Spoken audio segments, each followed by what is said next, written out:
This is The Rumor Report with Angela Yee on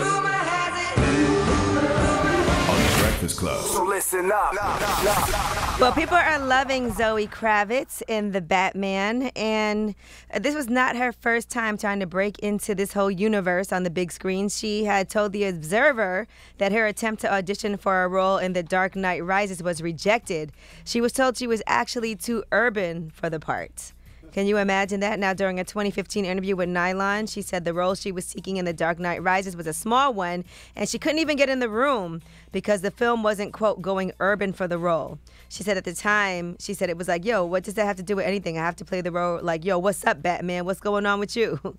So she said, being a woman of color and being an actor and being told at that time that I wasn't able to read because of the color of my skin and the word urban being thrown around like that, that was what was really hard about that moment. Yeah, I hate the word urban in any context, but especially in that context because it means you're too much of a sucker to say black. Right? Like, just say, hey, black isn't what we're looking for at this time. Right. So shout out to her, though, because they are saying that she's amazing as Catwoman right now in The Batman. Y'all going to go see it? Or... Yeah, I'm gonna watch it at home. I don't be supporting DC. You stop it, man. I'm a Marvel guy. Oh, you can watch this on TV? I know. I was just asking you guys. I don't know how that. I might though. I'm gonna take lie. the kids to go see it. I might. If there's any DC I'll spend money on, is Batman or the Joker. All right. Well, $128 million it made in the first week. So, congratulations to them. All right. Mary J. Blige and Pepsi have announced the Strength of a Woman Festival and Summit. So they're doing this in partnership with Live Nation Urban. Let's celebrate that for International Women's Day. That festival will take place in Atlanta. It's 3 days devoted to music, comedy, and community building. That's going to be happening between May 6th and May 8th. That's coming up really soon. I like that. So it's unapologetically curated for and by women.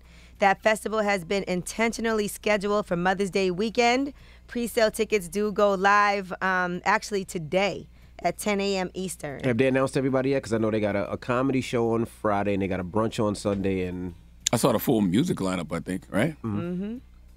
Yeah, so you can actually go and it's going to happen at the State Farm Arena. Mm-hmm. And so there's a lot of different performances. Obviously, Mary J. Blige is performing. She'll have all kinds of special guests like Shaka Khan, City Girls, Queen Naja, and more. And there's a Gospel Sunday brunch. There's a lot going on. Probably want to clues bombs for Mary J. Blige. Mm-hmm. You know what's crazy?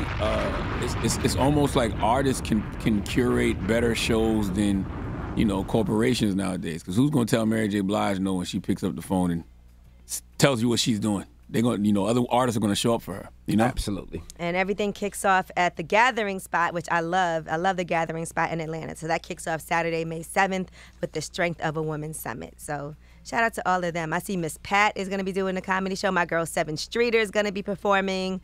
Amazing lineup. Mm-hmm. Amazing lineup.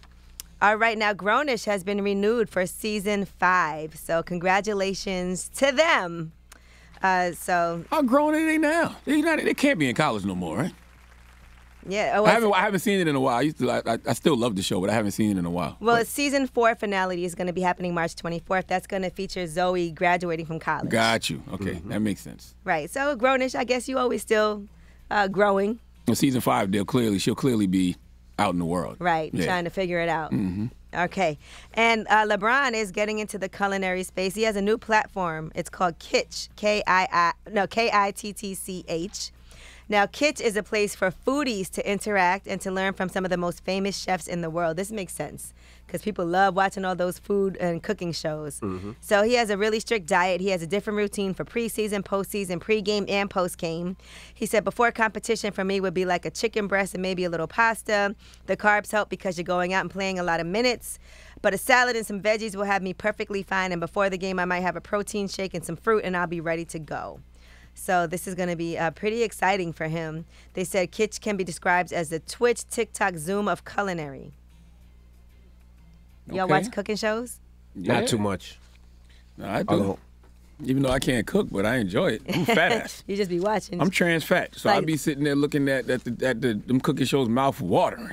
Sometimes I watch exercise programs, and I just sit there on the couch and watch other people exercise. I'd be like, I should get up and do that. And I like the cooking shows that make things that we actually would eat. You know what I mean? Right. Like What things about that- shows where you see people traveling around and eating things you would I never love eat? that too. I don't watch them shows. I love those shows too. I love those. The dude named Guy Ferrari, Fieri. whatever the hell. Yeah. I'm surprised he's still alive, to be honest with you. He eats a lot of Man. crazy stuff. But maybe they just take a couple bites. Exactly, and there's no And way they he keep it eats like moving. that all the time. Yeah, no, this for TV. There's no way. All right, well, that is your rumor report. All right. Now we got front page news. What we talking about? Yes, let's talk about what was, well, you know, it is International Women's Day, so we'll discuss that some more. But also the crazy weather across the Northeast, 130,000 people, more than 130,000 people don't have power. And that's because of these crazy winds. That was crazy last night. Crazy, crazy. All right, we'll get into that next. It's the breakfast.